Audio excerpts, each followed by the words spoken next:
The live TV, सच सबसे आगे। नमस्कार, द लाइव टीवी आप देख रहे हैं, आपके साथ मैं हूं आदित्य कुमार। इजराइल से अब यूएन भी नाराज हो गया है और बेहद गुस्से में है, क्योंकि यूएन के द्वारा बनाए गए जो शरणार्थियों के रहने के लिए जो स्कूल था, जो जगह थी, वहां पर इजराइल ने बमबारी कर दी है। वो तस्वीरें सामने आई हैं। जो यूएन का रिफ्यूजी थे एंड वर्क एजेंसी थी वहां पर, वहां जो है तस्वीरें आप देख सकते हैं वहां पर कैसे बमबारी की गई है और किस तरीके के हालात वहां पैदा की गए, जिससे यूएन साफ तौर पर इजराइल से नाराज है और वो भी अब कड़ी कार्रवाई करने की बात कर रहा है।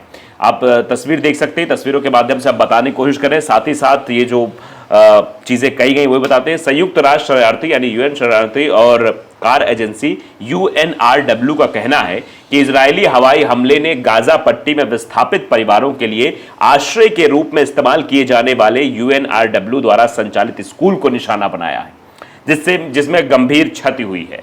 यह सीधे तौर पर बयान जारी किया गया है यूएन की तरफ से कि इस स्कूल को क्षति पहुंचाई गई है। इससे काफी खासा रोष नजर आ रहा है ईरान की तरफ से। हमास हमले के बाद इजराइल ने जो गाजा पट्टी पर यह हमला किया है, उसके बाद लगभग 1100 लोगों की वहां पर मौत हो गई है। और जो स्कूल की तस्वीर हम दिखा रहे हैं, ये मतलब यूएन के द्वारा बनाया हुआ शरणार्थियों के लिए एक स्कूल बनाया गया था। इस स्कूल पर हमला हुआ है, जिससे अब नाराजगी भी दिखाई दे रही है। साथ ही साथ हम आपको खबर बताएंगे कि इजरायली सेना ने गाजा के उत्तर में घनी आबादी वाले जिलों पर अंतर्राष्ट्रीय स्तर पर प्रतिबंधित सफेद फास्फोरस का उपयोग कर रही है। सफेद फास्फोरस जिससे बम बनाया जाता है, अलग तरीके का बम बनता है, यह प्रतिबंधित है, लेकिन उसके बाद भी इसका इस्तेमाल इजराइल कर रहा था। इसकी फैक्ट्री चल रही थी और असल आतंकवाद इजराइल आम शहरियों को प्रतिबंधित सफेद फास्फोरस से निशाना बना रहा है। आप समझ सकते हैं कि सफेद फास्फोरस का इस्तेमाल किया जा रहा है। इसके बारे में डिटेलिंग आपको बताएंगे। सबसे पहले पहली खबर पर जरा बात कर लेते हैं। पहली खबर दरअसल यह है कि किस तरीके से लगातार इजराइल हमला कर रहा है। इजराइल ये नहीं देख रहा कि वहां कितने लोग कितने नहीं, वो बस हमले पर हमले किया जा रहा है। लोगों की मौतें हो रही हैं, निशाना बनाया जा रहा है। यूएन भी काफी नाराज नजर आ रहा है जिस तरीके से वहां पर हमला किया गया है। इजराइल हमास के हमले के बाद इजराइल ने गाजा पर बरसाए बम। अब तक 1100 से अधिक लोगों की मौत हो चुकी है। यानी हमास की तरफ से जो अटैक हुआ था उसमें तो बहुत कम लोगों की जान गई है, लेकिन यहां पर जो इजराइल ने हमला किया उससे 1100 से अधिक लोगों की जान चली गई है। संयुक्त राष्ट्र यूएन ने बताया कि रविवार देर रात तक इजरायली हवाई हमलों में गाजा में 159 मकान नेस्तनाबूद कर दिए गए हैं और 1210 अन्य मकान क्षतिग्रस्त हो गए हैं। गाजा के विस्थापित लोगों की संख्या 1,23,000 से ज्यादा पहुंच गई है। संयुक्त राष्ट्र के फिलिस्तीनी शरणार्थियों की एक एजेंसी ने कहा कि एक स्कूल को सीधा निशाना बनाया गया, जिसमें 225 से अधिक लोगों ने शरण ली हुई थी। इससे यूएन के अंदर नाराजगी है। खासतौर पर लगभग 225 से अधिक लोग वहां पर शरणार्थी बने हुए थे, उसको भी निशाना बनाया गया है। इजरायली सरकार ने युद्ध की औपचारिक घोषणा कर दी है। साथ ही आतंकी समूह हमास में के अप्रत्याशित हमले का बदला लेने के लिए अहम सैन्य कदम उठाने को मंजूरी दे दी है। इसी के साथ उसने गाजा पट्टी में बमबारी तेज कर दी है। इस संघर्ष में दोनों पक्षों के मृतकों की संख्या 1100 के पार चली गई और हजारों लोग घायल हैं। हमास के हमले के 40 घंटे से अधिक समय बाद अब भी इजरायली सेना कई स्थानों पर छिपे आतंकवादियों से लड़ रही है। इजराइल में कम से कम 700 लोगों के मारे जाने की खबर है और गाजा में 413 लोग मारे गए हैं। इजराइल में पिछले कई दशकों में इतने ज्यादा लोगों की मौत नहीं देखी गई है। इजराइल ने कहा कि उसने 2 किबुत्ज़िम बस्तियों समेत देश के 4 स्थानों को हमास के लड़ाकों के नियंत्रण से छुड़ाने के लिए विशेष बल बुलाया है। इस इलाके से इजरायली पुलिस द्वारा जारी फुटेज में सुरक्षा बल एक खुले मैदान में हमास के आतंकवादियों से मुठभेड़ के दौरान लंबी लंबी घास के बीच घुटनों के बल बैठे दिखे। युद्ध की घोषणा ने एक बड़ी लड़ाई का संकेत दे दिया और सबसे अहम सवाल यह है कि क्या इजराइल गाजा की जमीन पर हमला करेगा। इस बीच हमास और एक छोटे इस्लामिक जिहाद समूह ने इजराइल से 130 से अधिक लोगों को बंधक बनाने और उन्हें गाजा लाए जाने का दावा किया है। उन्होंने कहा कि इन बंधकों की रिहाई के बदले में वो इजराइल द्वारा कैदी बनाए गए हजारों फिलिस्तीनियों को रिहाई की बात करेंगे। ऐसी जानकारी है कि बंधकों में सैनिक, महिलाएं, बच्चे तथा बुजुर्गों समेत असैन्य नागरिक भी शामिल हैं, जिनमें से ज्यादातर इजरायली हैं, लेकिन कुछ अन्य देशों के भी हैं।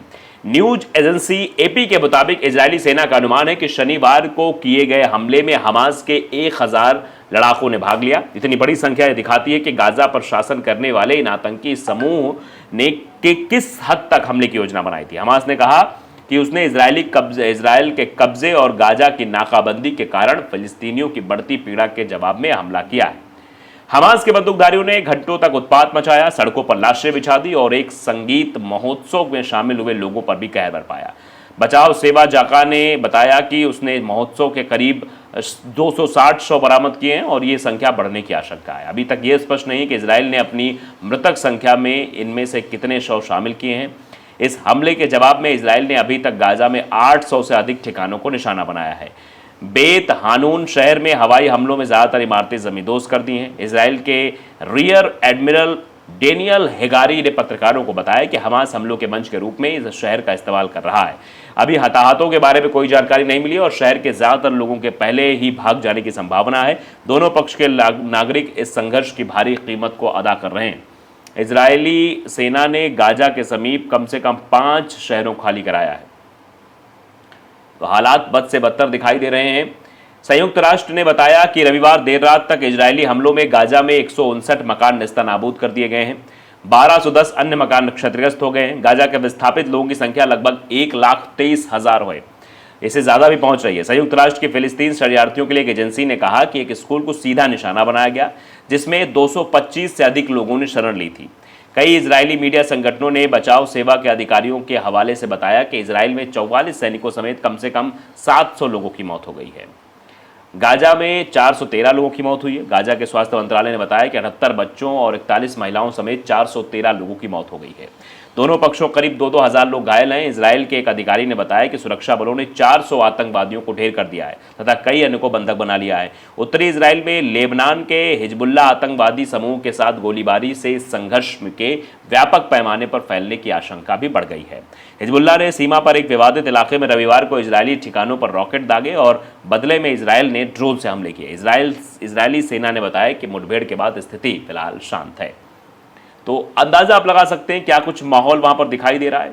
तो आप देख सकते हैं कि ये जो तस्वीरें आप देख रहे हैं, ये इजरायली सेना के द्वारा गाजा में उत्तर घनी आबादी वाले जिलों पर अंतर्राष्ट्रीय स्तर पर प्रतिबंधित सफेद फास्फोरस का उपयोग कर रही है। ये असल आतंकवाद के इजराइल आम शहरियों को प्रतिबंधित सफेद फास्फोरस को निशाना बना। अब सफेद फास्फोरस क्या है? फास्फोरस बम के बारे में जानने से पहले फास्फोरस क्या होता है इसके बारे में जानना जरूरी है। दरअसल फास्फोरस मोम जैसा एक आधातु पदार्थ होता है जिसमें लहसुन जैसी गंध आती है। वैसे ये रंगीन होता है, लेकिन कई बार ये हल्का पीला ऐसा दिखाई देता है। काफ़ी क्रियाशील होता है। ये ऑक्सीजन के संपर्क में आते ही जलने लगता है। हवा में ऑक्सीजन होती है, इसलिए ऑक्सीजन के संपर्क में आते ही जलने लगता है। मानव के लिए फास्फोरस बम बेहद ही घातक होता है, इसी तौर पर इसको प्रतिबंधित किया गया है, लेकिन इसका इस्तेमाल इजराइल कर रहा था। आप समझिए इस बात को। चूंकि ऑक्सीजन के संपर्क में आने से तेजी से जलता है, इसलिए जहां जलता है वहां का ऑक्सीजन सोख लेता है। International committee of the red cross के मुताबिक अगर किसी खुली जगह पर फास्फोरस बम का इस्तेमाल किया जाए तो ये कई किलोमीटर की दूरी तक फैल सकता है। ये उस वक्त तक जलता रहता है जब तक कि ये खत्म नहीं होता या वहां से ऑक्सीजन गैस खत्म नहीं हो जाती। यानी बेहद घातक है ये। जिस जगह इलाके का इस्तेमाल किया जाता है उस इलाके में ऑक्सीजन की काफ़ी कमी होती है। ये धुएं के गुबार की तरह हर तरफ फैल जाता है। इसके कण मानव शरीर को अंदरूनी तौर पर काफ़ी नुकसान पहुंचाते हैं। इसके संपर्क में आने से तेजी जलन महसूस होती है और इससे मौत तक हो जाती है। युद्ध के में दुश्मन के खिलाफ धुएं का कवर बनाने के लिए इसका काफ़ी इस्तेमाल किया जाता है, लेकिन रिहायशी इलाकों में इसका इस्तेमाल प्रतिबंधित है। गौरतलब है कि सफ़ेद फास्फोरस का इस्तेमाल प्रथम और द्वितीय विश्व युद्ध दोनों में बड़े पैमाने पर किया गया था। इसके अलावा सफ़ेद फास्फोरस बम का इस्तेमाल इराक युद्ध में अमेरिकी सेना ने भी खूब किया था। इस बम को काफी खतरनाक श्रेणी में रखा गया है। इसी कारण 1977 में स्विट्जरलैंड के जिनेवा में हुए कॉन्वेंशन में श्वेत फास्फोरस यानी सफेद फास्फोरस के इस्तेमाल पर प्रतिबंध लगा दिया गया था। हालांकि जंग में इसका इस्तेमाल किया जा सकता है। इसके बाद 1997 में केमिकल हथियार के इस्तेमाल को लेकर एक कानून बना था। इसमें तय किया गया था कि इस बम का इस्तेमाल रिहायशी इलाकों में किया गया तो व्हाइट फास्फोरस को रसायन हथियार माना जाएगा। बता दें कि इस पर कानून पर रूस ने भी हस्ताक्षर किए थे। तो आप समझ सकते हैं किस तरीके से इसका इस्तेमाल किया जाए। जो प्रतिबंधित चीज है उसका इस्तेमाल कर रहा है इजराइल। अब इससे अंदाजा लगा सकते हैं वो उस जगह को निशाना बना रहा है जहां पर शरणार्थी रह रहे हैं। इससे यूएन भी नाराज हो गया है। तो अब इजराइल चौतरफा गिर चुका है। मिस्र से आप घटनाक्रम देख ही लें। अरब देश भी अब आग दिखाने की कोशिश करने लगे हैं इजराइल को। तो आगे इजराइल का क्या होगा ये वक्त बताएगा। द लाइव टीवी को अगर आपने सब्सक्राइब नहीं किया जरूर करिए, बेल आइकन दबाइए ताकि सच खबर आप तक पहुंचती रहे। नमस्कार। द लाइव टीवी, सच सबसे आगे।